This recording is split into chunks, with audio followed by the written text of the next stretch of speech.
Hey guys, Furum here, and today I'm going to be showing you my top 3 mid-rank multiplayer cars for Asphalt 8. Now these are cars that I have used and found them to work very well, so here we go. First is the Mercedes-Benz Biome. Its tuning is this what I did. This is probably not the best tuning for it. 0500 would probably work better. But this is what I've done, and it still works very well. So, this car has a very large tuning kit bonus, however, I would not be using a tuning kit in this video, because I want to show what the cars can do without it. So, here on Rio de Janeiro, the new track, let's see what the Biome can do. The acceleration isn't the greatest, but it gets going pretty quickly.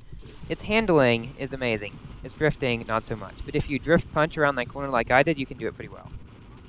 So, in this car, it is just the right speed that you can beat a lot of cars at this rank when you're not running stuff, and they are, like running tuning kit nitro starter.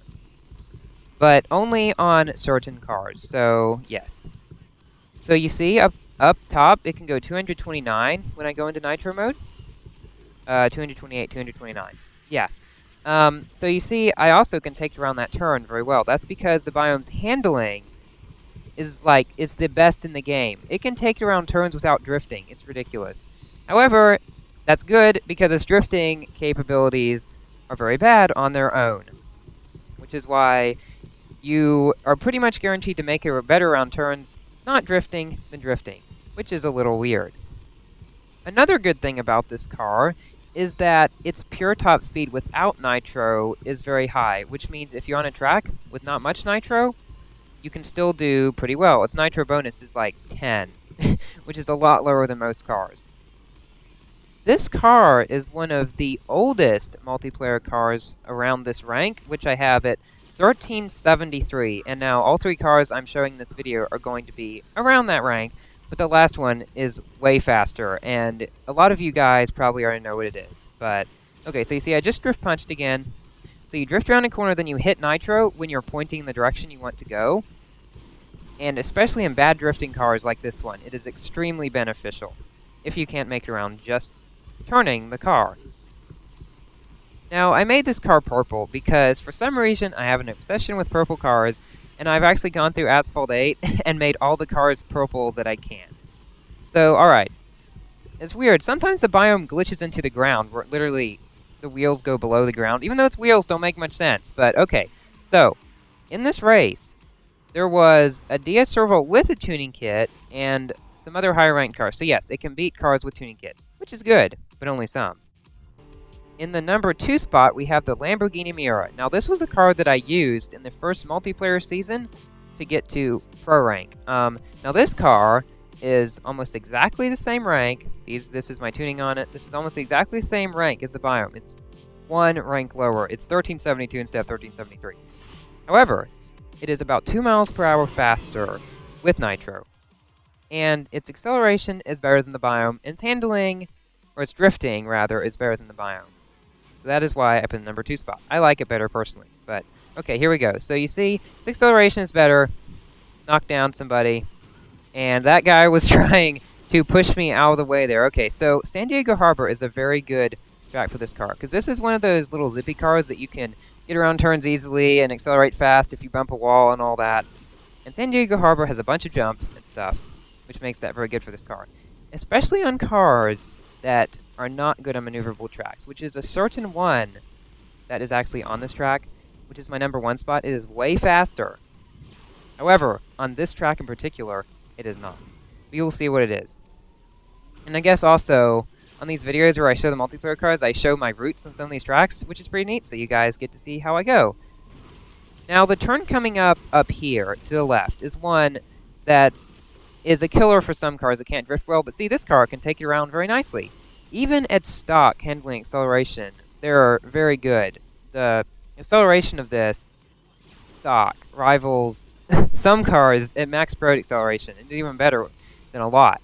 So this is second lap. San Diego Harbor is a short track, but sometime soon, and you see on the left, even though I'm way ahead, you may have just seen it, there's one car that is starting to catch up. See, right there, over on the left, you see him? He's starting to catch up. Now that is our number 1 car. just because of its pure speed craziness in this. So, yes, the San Diego Harbor is one track that the Miura is extremely, extremely good on, and you can beat many faster cars that have bad acceleration and bad handling because of its jumps, because of its ridiculous turns all the time. But just generally, on any track, the Miura is an all-around great car that can let you beat many cars with tuning kits when you don't have one, even more than the Biome, and even some faster cars and things like this. Especially on tracks like Dubai and San Diego Harbor that have many sharp turns and jumps. So, you see on the left, the car is catching up very fast. I barely beat him. It was the Camaro Ss, which is my #1 spot. He was higher ranked. The only reason I was able to beat him was because it was on San Diego Harbor with a bunch of jumps, and I think he got knocked down at the beginning. Pretty much the only time where you can beat them. That is why the Camaro Ss is our #1 spot. At this rank, which is 1353 that I have it at, and this is my tuning. Now, it's important that you don't upgrade nitro on this car and only top speed because its nitro upgrade is very bad. It is 25 miles per hour faster than pretty much any other car at this rank. You can beat almost any other car at this rank when they have a tuning kit, and you don't. London isn't twisty, so yay, here we go. Now you'll see its acceleration is pathetic. However, it makes up for it after you get enough nitro by drifting back and forth in something I call wagging, and getting knockdowns like that. You'll start to see its extreme speed. I think you may have seen it just there before the jump, but you can catch up and beat just about anybody. Except for a couple cars, you can beat any other car when you have tuning kit and they don't, which is pretty cool. I believe the Homage is about the same speed as this car at this rank, but nothing is higher. It's crazy. And its tuning kit bonus is 17 miles per hour, which means well, right now, this car goes 255 with nitro. See, look, 255. With tuning kit, you can get to 272, which is 40 miles per hour better than the Miura and the Biome I showed you just then, at a lower rank. Yeah, it's a bit ridiculous. Once you get up to speed, though, you have to learn how to handle it. It's a little bit of a difficult car to learn, because it's not as zippy, as the other cars. You can't start up fast and get past them and take around the turns easily. You have to be extremely careful or you'll lose your speed. But if you can do it, it's amazing. This is my go-to multiplayer car that got me to almost 1800 in the most recent pro multiplayer season, and I just lapped somebody. That's funny. It was some serval that got stuck on the side of the road. Has that ever happened to you in multiplayer, where you lap somebody for some reason? Doesn't happen to me very often. So yeah. Drift punching in this car, which I told you about earlier, is extremely helpful. It gives you more nitro, which this car needs to accelerate. Without nitro, it basically doesn't accelerate. So yeah, it's extremely, extremely fast for its rank. And finished.